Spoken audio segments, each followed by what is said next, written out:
peluang komersialisasi hijauan dalam waktu yang tidak akan jauh lagi, itu akan booming di Indonesia. Mass production adalah suatu sistem produksi biomasa. Ya, itu yang tahap kedua. Nah, ketika Indonesia dijajah oleh Belanda, oleh VOC tahun 1600-an, yang duluan dilakukan oleh Belanda itu adalah mengembangkan suatu sistem produksi biomasa. Makanya lahir yang disebut dengan kebun teh, ya, kemudian kebun perkebunan yang sekarang dikuasai oleh PTP itu. Karena apapun di muka bumi ini, produksi biomasa itu adalah sebuah keniscayaan. Energi, sustainability energy itu sekarang larinya ke produksi biomasa. Pakan kita juga semua biomasa. Kita mau makan adalah biomasa juga, segala macam. Nah, di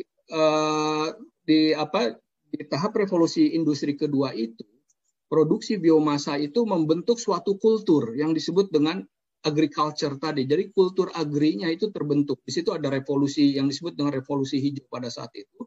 Dan kebentuk manusia itu di beberapa negara mereka sehingga sangat mastering di dalam proses, sangat memahirkan diri di dalam proses menghasilkan biomasa. Jadi nggak ada calo tuh. Nah, orang Indonesia di second step itu lebih banyak suka berjualan tapi kurang produksi. Ya. Jadi mentalitinya itu bukan mentaliti orang yang terbentuk untuk menghasilkan biomasa. Itu sejarahnya seperti itu. Makanya sebenarnya agriculture itu yang terpenting itu adalah kultur atau membentuk suatu tabiat agar orang itu mau menghasilkan biomasa. Itu kata kuncinya. Itu harus sudah selesai di second step ya, di tahap kedua. Baru tahap ketiga itu baru dicanggihkan dengan otomasi karena untuk meningkatkan efisiensi ya, dengan mesin mekanisasi yang lebih bagus ya dan lain sebagainya, komputerisasi. Nah, baru masuk ke cyber physical system yang sekarang itu banyak dilakukan misalnya di Amerika, di Eropa. Australia juga belum begitu kental ya, sudah intensif tapi tidak seperti intensifnya di Eropa dan di Amerika. Afrika itu dia untuk cyber physical system ya, komputer aja mereka masih belum ada ya. Dulu saya ingat Pak Idat pernah cerita tuh, kami sekolah sama-sama di Jerman, kawan-kawan kita dari Australia itu dia ngetik mencari huruf R ya. Jadi saking belum pernah memegang yang namanya mesin tik ya, seperti itu. Nah, di Indonesia itu kebalikan. Jadi minat orang kepada sistem cyber sudah sangat luar biasa, jago-jago orang Indonesia itu. Tapi tadi ke proses mekanisasi, mass production dan komputerisasi itu, dan automation itu tidak berkembang di kita. Saya hari ini mencari yang namanya, mohon maaf menyebut merek Veraboli, yaitu forage harvester ya, yang di-attach kepada kepada traktor. Itu cari distributor di Indonesia susahnya luar biasa. Yang ada di Cina, kita harus impor dari Cina. Biayanya 3 kali lebih mahal ya. Jadi atau kita dari Italia yang biayanya jauh lebih mahal daripada biaya di Cina. Ini kan menunjukkan bahwa mekanisasi atau blacksmith di Indonesia atau workshop bengkel membuat mesin untuk hijauan pakan di Indonesia itu belum ada. Ini adalah peluang bisnis sebenarnya. Kita akan dalam rangka untuk mendorong proses komersialisasi hijauan di mana-mana, termasuk Mbak Saidah sekarang sangat giat dengan itu.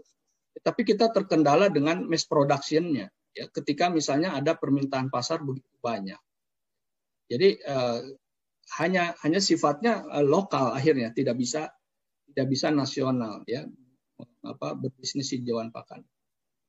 Nah, di Indonesia ini permintaan hijauan sekarang itu mulai meninggi. Kenapa? Karena millennials ini berbeda nih. Jadi orang tua kita beternak dulu itu juga sudah paham bahwa hijauan itu penting.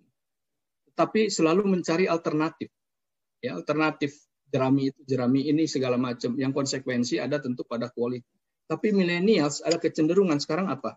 Memperjuangkan bagaimana agar hijauan itu bisa diproduksi, bisa diwujudkan sebagai sebuah sistem produksi. Landscape produksinya terbentuk.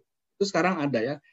Saya memimpin banyak diskusi kaum muda yang berhubungan dengan kaitannya dengan hijauan pakan. Itu mereka sudah melihat melalui internet apa yang terjadi di Amerika, apa yang terjadi di Eropa, yang terjadi di Brazil. Oh, mereka bisa sih produksi hijauan segitu hebat, range-nya begitu bagus, pasture begitu bagus. Kenapa di Indonesia tidak bisa?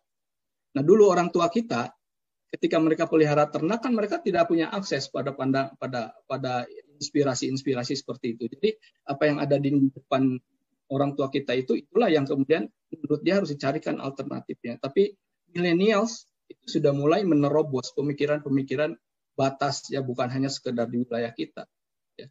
Sehingga ada kemungkinan peluang komersialisasi hijauan dalam waktu yang tidak akan jauh lagi itu akan booming di Indonesia. Ya, itu kan saya juga sedang mensiarkan ini karena ini menurut saya merupakan satu prospek bisnis yang besar.